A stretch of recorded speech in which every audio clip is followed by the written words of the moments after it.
یہ عدالت نے دونوں ممبران نے، جسٹس حسن اورنگزیب اور جسٹس امن صاحبہ نے، انہوں نے کہا کہ جس طریقے سے یہ ٹرائل ہو رہی ہے، انہوں نے لفظ استعمال کیا بیزار، یعنی کہ یہ ایک عجیب و غریب طریقہ ہے ایک شخص کو یہ کہنا کہ تمہاری چونکہ جان کو خطرہ ہے اس لیے ہم تمہیں تمہارے بنیادی حقوق سے محروم کر دیں گے، جو تمہارا بنیادی حق ہے کہ ٹرائل کھلی عدالت میں ہو وہ اس لیے تمہیں نہیں دیں گے کہ ہم سمجھتے ہیں تمہاری جان کو خطرہ ہے۔ یہ بالکل ایک ناقابل قبول بات ہے۔ یہ سرکار کا، حکومت کا، یہ ریاست کا فرض ہے کہ تحفظ یقینی بنائے، ایک کھلی عدالت میں ٹرائل چلے، وہاں پہ جو ایکیوزڈ ہے، جس کو آپ نے ملزم ٹھہرایا ہے، اس کو آ کے موجود ہونے کا موقع ہونا چاہیے، جو کوئی سیکیورٹی چاہیے یہ دینا، فراہم کرنا ریاست کا فرض ہے۔ اور عدالت نے یہ تمام بات جو ہے اٹارنی جنرل صاحب کو کہا کہ آپ نوٹ کر لیجئے، اور جس عجیب و غریب طریقے سے یہ ٹرائل چل رہی ہے وہ طریقہ آگے نہیں چلنا چاہیے، چونکہ اٹارنی جنرل خود آج پیش ہوئے، اس لیے عدالت نے کہا کہ صرف آپ کی تکریم کی وجہ سے حکم امتناعی جاری نہیں کر رہے، لیکن ہم توقع کرتے ہیں کہ آپ ہر ایک کو بابر کرائیں گے کہ ہمارا اس حوالے سے ذہن کیا ہے اور ہم کیا چاہتے ہیں کہ یہاں کیا ہو۔ لہذا ہمیں اب پورا یقین ہے کہ آئندہ ہیئرنگ کے بعد ایک اوپن ٹرائل جو ہے جہاں آپ سب موجود ہو سکیں گے اس کا انعقاد ہوگا، تاکہ عوام کو، پاکستان کی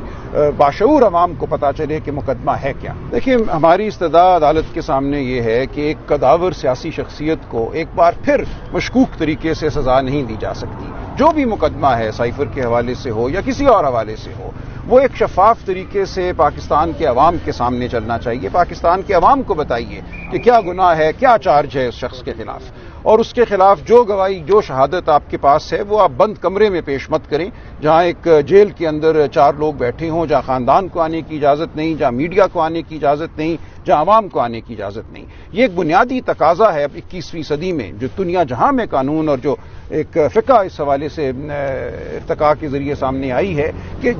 انصاف ہوتا ہوا نظر آنا چاہیے۔ یہ نہیں ہو سکتا آپ کہیں کہ ایک بند کمرے میں، کمرہ نمبر 304 میں ہم نے انصاف کر دیا اور ایک شخص کو ہم نے سزا دے دی۔ تو ہم ایک اوپن ٹرائل کا مطالبہ کر رہے ہیں کہ ہر جو شخص خان کے خلاف، عمران خان کے خلاف گواہی دینا چاہتا ہے وہ آئے کھلی عدالت میں، اس پہ جرا ہو، کھلی عدالت میں جرا ہو، اور لوگ دیکھیں کہ کیا مقدمہ ہے، کیا دفاع ہے اور کیا الزام ہے۔ تو آپ نے کہا کہ حکم امتناعی جاری نہیں کی گئی، تو اب واٹ نیکسٹ پروسیڈنگز میں کیا ہوگا؟ دیکھیے، نیکسٹ پروسیڈنگ تو بھی اگلے منگل تک، بیچ میں 1-2 دن ہوں گے جہاں کوشش استغاثے کی ہو سکتی ہے کہ وہ ایویڈنس جو ہے، گواہی شہادت جو ہے اس کو ریکارڈ کرے۔ ہمارا موقف یہی ہوگا کہ اس حکم کے بعد آج جو کارروائی ہوئی یہاں عدالت عالیہ میں، اس کے بعد یہ ضروری ہے کہ ہم منگل تک انتظار کریں اور جو بھی حتمی فیصلہ آتا ہے اس فیصلے کی روشنی میں آئندہ یہ ٹرائل چلے۔ کتنے پر امید اب تک کی سماعت؟ میں بہت پر امید ہوں، بہت اچھی سماعت ہوئی ہے۔ میں سمجھتا ہوں عدالت جن نکات کی طرف ہم نے نشاندہی کی، جن اصولوں کا، بنیادی اصولوں کا ہم نے اعادہ کیا، عدالت کی تائید مجھے بظاہر نظر آئی۔ ایز اے قانون دان پرسنلی سائفر کیس میں عمران خان صاحب کا کیا مستقبل دیکھ رہے ہیں؟ دیکھیے، اس ملک میں ہر طرح کے فیصلے ہوتے ہیں، ہوتے چلے آئے ہیں، بلکہ آج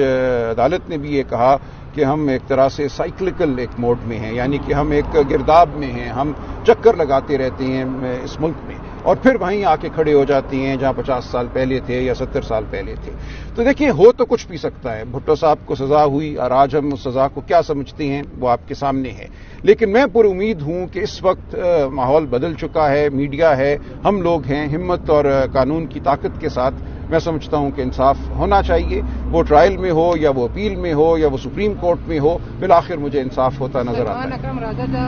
صاحب، پی ٹی آئی کی لیگل ٹیم سے پہلے بھی یہ بیانیہ ان کا تھا کہ خان صاحب بہت جلد رہا ہونے جا رہے، اور آج بھی آپ لوگ کا وہی بیانیہ ہے، تو ہم یہ سمجھے، قوم یہ سمجھے کہ خان صاحب بڑے لمبے عرصے تک جیل کے اندر رہنے والے ہیں۔ دیکھیے، میں اس بارے میں کچھ نہیں کہہ سکتا، جیسا کہ میں نے کہا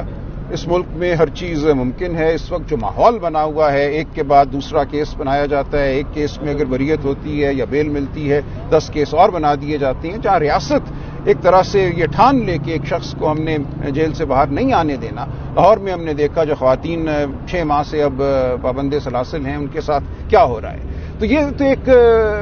ریت چل پڑی ہے اس ملک میں، اور یہ پرانی ریت ہے کہ تمام ریاستی طاقت کو استعمال کیا جاتا ہے شخصی آزادی کو سلب کرنے کے لیے، جو سیاسی عمل ہے اس میں مداخلت کرنے کے لیے۔ تو یہ آج بھی ممکن ہے، لیکن اس کے خلاف ایک ہی